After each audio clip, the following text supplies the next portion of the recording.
Ya Habibi ya Muhammad. Datangnya dari sujud dari Malang. Semoga Habib diberikan umur yang panjang dan barokah, sehat walafiat serta dimudahkan segala urusannya. Amin ya rabbal alamin.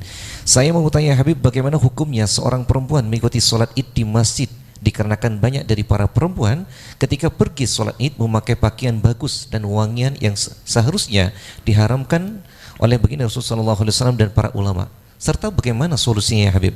Apakah diharuskan untuk sholat Id sendiri di rumah dan juga mengerjakan sunnah akan tetapi meninggalkan yang wajib? Begitu kayak Habib. Kita ini harus memberi solusi, ya.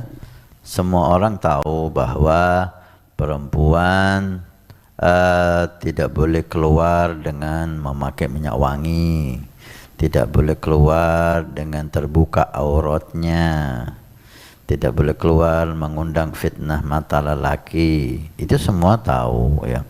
Tapi keadaannya sekarang ini tidak bisa kita menutup mata. Mereka itu keluar kemanapun seperti itu, kebanyakan, ya, kebanyakan. Sehingga ke masjid kita larang, ke pasar kita biarkan. Itulah. Ke pengajian kita larang dengan alasan perempuan itu dzikir aja di rumah. Perempuan itu sholat aja di rumah. Memang perempuan itu lebih afdal di rumah. Tapi kok dilarang keluar itu giliran ke masjid.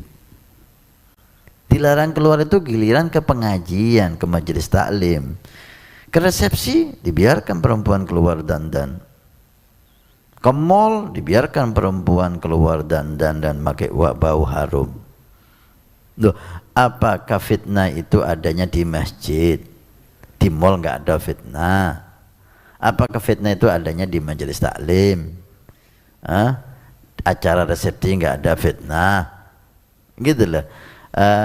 Sekarang nggak bisa. Artinya perempuan itu jangan ke masjid, perempuan itu nggak usah hadir majelis, di rumah aja, ngaji di rumah, sholat di rumah. Memang kalau Anda bisa ngamalkan itu, ya jangan melarang hanya di masjid dan di majelis. Anda larang untuk hadir resepsi, karena di situ fitnah lebih besar daripada di masjid dan di majelis. Anda larang ke mall, karena di situ fitnahnya lebih besar. Orang yang ke mall itu bukan untuk ngaji, bukan untuk ibadah. Orang ke masjid untuk ibadah. Orang ke mall itu bukan untuk mencari ilmu, ingin dekat sama Allah dan Rasul. Orang ke majelis taklim untuk cari ilmu. Kalau ke mall kita biarkan, padahal kumpul dengan orang-orang yang tujuannya nggak ada akhirat kebanyakan, untuk dunia dan untuk maksiat. Kita biarkan, kita bolehkan istri kita, anak kita perempuan, giliran ke majelis taklim, ngaji di rumah perempuan. Giliran ke masjid, nggak boleh, di rumah sholatnya perempuan. Ini Anda ini nggak adil, gitu loh. Anda ini salah kaprah. Kalau mau memang wara, hati-hati, bagus, kita dukung. Jangan keluar kemana-mana perempuan, di rumah, sholat di rumah, ngaji di rumah. Tapi juga jangan ke mall, jangan ke resepsi, gitu loh. Jangan di masjid kelarang, resepsi dibiarin. Ke majelis taklim dilarang, ke mall dibiarin. Ini lebih baik kalau memang Anda bolehkan ke mall, ke resepsi, ya bolehkan ke masjid. Bolehkan ke majelis taklim. Apa bedanya? Lebih afdal masjid, lebih afdal majelis taklim daripada mall dan resepsi. Kalau memang diperbolehkan oleh Anda, gitu.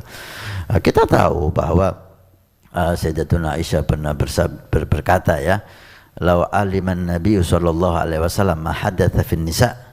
Kalau Nabi itu tahu apa yang terjadi dengan perempuan, lamana'ahunnal khuruj ilal masajid, maka pasti Nabi melarang perempuan pergi ke masjid. Aisyah radhiyallahu. Artinya apa? Nabi tidak melarang perempuan ke masjid. Tapi ketika mulai ada perubahan dan istri Nabi Muhammad dididik oleh Nabi Muhammad, perubahan yang menurut kita itu masih ta'ah, perubahannya itu mundurnya itu menurut kita masih perempuan soleha benar itu, tapi langsung merespon. Kalau Nabi tahu apa yang terjadi sekarang pada perempuan, dilarang pergi ke masjid. Bukan hanya ke masjid, ke pasar, ke mana-mana juga dilarang. Itu. Walhasil, kita beri solusi. Kalau Anda ingin perempuan tidak ke masjid bercampur dengan laki-laki ketika Idul Fitri, Idul Adha, karena mayoritas pakaian mereka itu dandan ya dan semuanya, kita setuju, tapi beri solusi gitu. Mereka itu nggak keluar.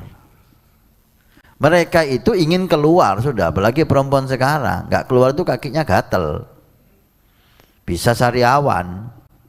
Kasih solusi, buat mushola khusus perempuan, buat sholat id khusus perempuan, sehingga mereka keluarnya ke sana gitu. Ini kita hidup di akhir zaman, nggak bisa halal haram halal haram halal haram. Kita harus beri solusi, kita harus mulai apa yang terjadi sekarang. Beri solusi ya untuk mereka keluar melaksanakan sholat id di musola, di aula. Nah, tugas kita seperti itu. Loh, sudah ada beb, tapi mereka milih ke masjid, mau diapain? Mau diapain? Gitu loh. Udah, Anda didik anak-anak Anda didik istri Anda. Udah selesai. Gitu loh. Jangan ini dibuat fitnah, tukaran gara-gara masalah ini. Ini mudah-mudahan ya Allah menjadikan kita orang yang benar ya akhir. Nabi bersabda, "Man bana masjidan banallahu baitan fil jannah." Siapa yang ikut membangun masjid, maka Allah akan membangunkan rumah di surga. Pondok Pesantren Nurul Iman akan membangun masjid 2 lantai plus aula, maka kami mengajak untuk kita dan Anda mendapatkan rumah di surga. Kami membutuhkan 2.000 orang per orang, 100.000 per bulan selama 1 tahun. Silahkan Anda daftarkan diri Anda atau almarhum dari orang tua keluarga Anda yang sudah meninggal, atau Anda niatkan untuk putra Anda supaya menjadi putra yang saleh salehah. InsyaAllah dengan masjid di Pondok Pesantren Nurul Iman yang InsyaAllah makmur dengan sholat, qiyamul lail, zikir, majelis taklim, belajar agama Allah. Setiap kalimat, setiap bismillah, setiap ilmu Anda dapat pahala, setiap rakaat Anda dapat pahala. Hani'an lana wa hani'an lakum kalau kita punya rumah di surga Allah. Mudah-mudahan Allah mencatat kita sebagai hamba yang punya rumah di surga.